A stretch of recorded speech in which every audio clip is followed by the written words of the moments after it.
नमस्कार, प्रणाम। बारिश का मौसम है। 2 दिन से लगातार मूसलाधार बारिश हो रही है, नॉन स्टॉप, बिल्कुल नहीं रुकी।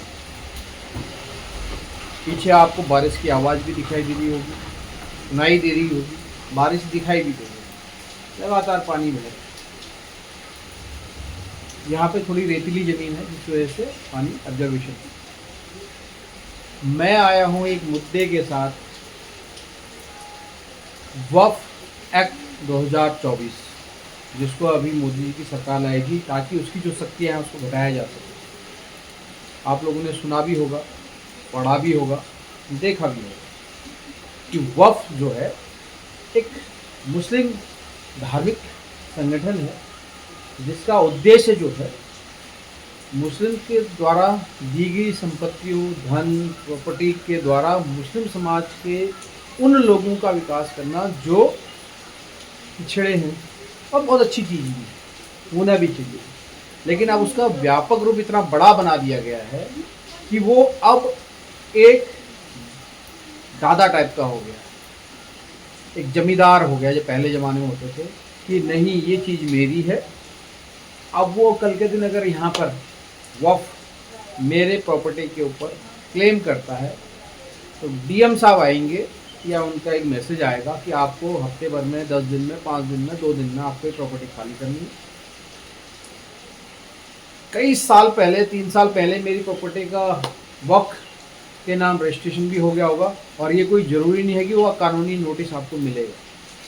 3 साल तक अगर आप अप्लाई नहीं करते हैं अपने नोटिस के अगेंस्ट, जबकि आपको पता ही नहीं है कि आपके अगेंस्ट वक्फ का कार्रवाई हुई है कि नहीं हुई है, तो वो प्रॉपर्टी वक्फ के नाम चली जाएगी। ये गलत है। आप कहीं सिविल कोर्ट में अप्लाई नहीं कर सकते, और अप्लाई करोगे तो आपको 2 महीने का उनको इंटीमेशन देना पड़ेगा।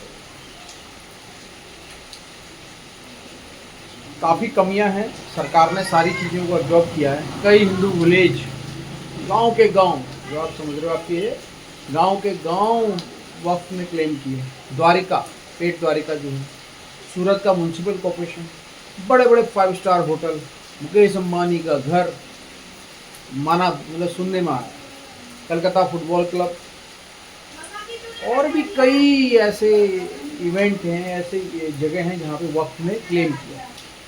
तो ये देखने और सुनने वाली बात है कि वक्फ इतना बड़ा बना के अब किसने बनाया। आपको बड़ी खुशी होगी कि वक्फ को 1947 से लेके आज 2024 तक बनाने का श्रेय हम इन लोगों को ही जाते हैं। उसमें मुस्लिम की कोई गलती नहीं। मुस्लिमों ने कभी नहीं कहा कि हमें इतना बड़ा वक्फ है। वो तो हमारे आदरणीय नेताजी, जो कांग्रेस, जो एक दीमक है हमारे देश के लिए, उसके नेताजी जो हैं, उन्होंने इतनी पावर दे दी है उसको। मेरी समझ में ये नहीं आता कि जब 2013 में इतनी पावर दी गई तो पूरे देश में एक आंदोलन क्यों नहीं खड़ा किया गया, क्यों सारे लोग साइलेंट रहे। अब आपका मैसेज है, भाजपा क्यों साइलेंट रही, शिवसेना क्यों साइलेंट रही। बोल सकते थे, नहीं बोले। बोले भी तो उस लेवल पे नहीं बोले। क्या दूरदर्शिता नहीं थी इतनी जो आज हमें बिल अमेंडमेंट के लिए लाना पड़ा।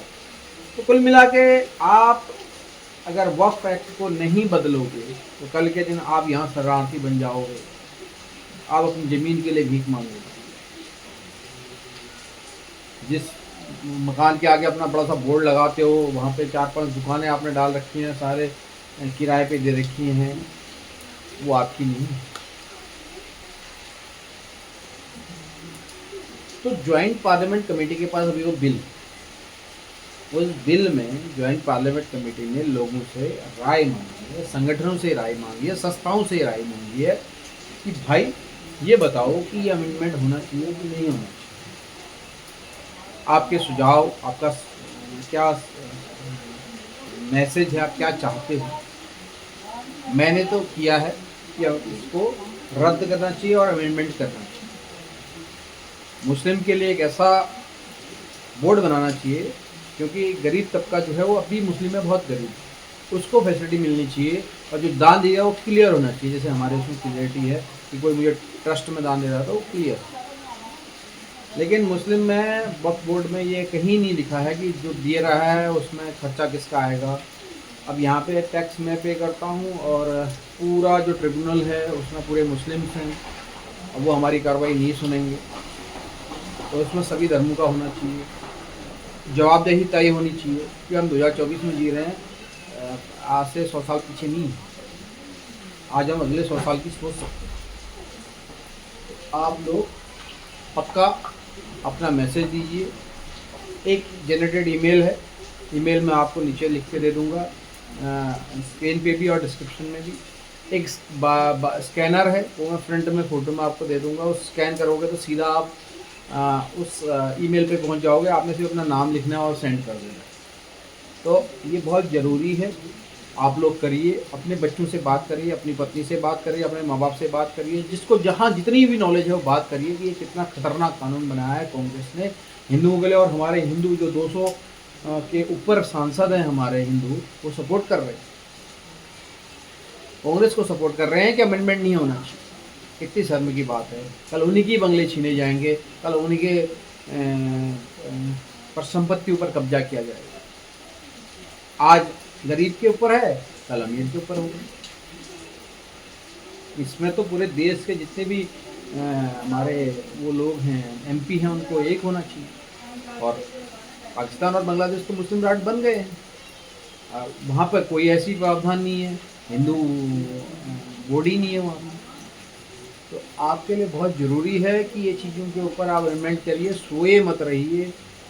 आप कितने भी पढ़े लिखे हो, उस घर पे आपका कोई अधिकार नहीं। आप 4 करोड़ का फ्लैट खरीदो या 2 करोड़ का फ्लैट खरीदो, उस ज़मीन पे अगर किसी ने क्लेम कर दिया, चाहे वो 50 माले की बिल्डिंग हो या 10 माले की बिल्डिंग हो या 1 माले की बिल्डिंग हो या आपका 1000 स्क्वायर फुट का मकान हो, वो सब वक्फ का हो जाएगा और आप घूमते रहेंगे, आपकी सुनवाई नहीं है।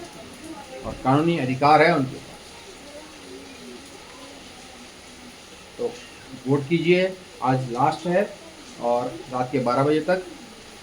प्रोसेस क्या है मैं वो भी आपको बता दूंगा उसमें, उसको ऐड करके। तो पक्का वोट कीजिए। बहुत बहुत धन्यवाद। जय हिंद, जय भारत। अगर भारत को बचाना है, भारत माता की जय कहनी है, नहीं तो फिर मुस्लिम राष्ट्र की हम अग्रसर हो ही रहे हैं, तो मुस्लिम बनने के लिए तैयार रहिए।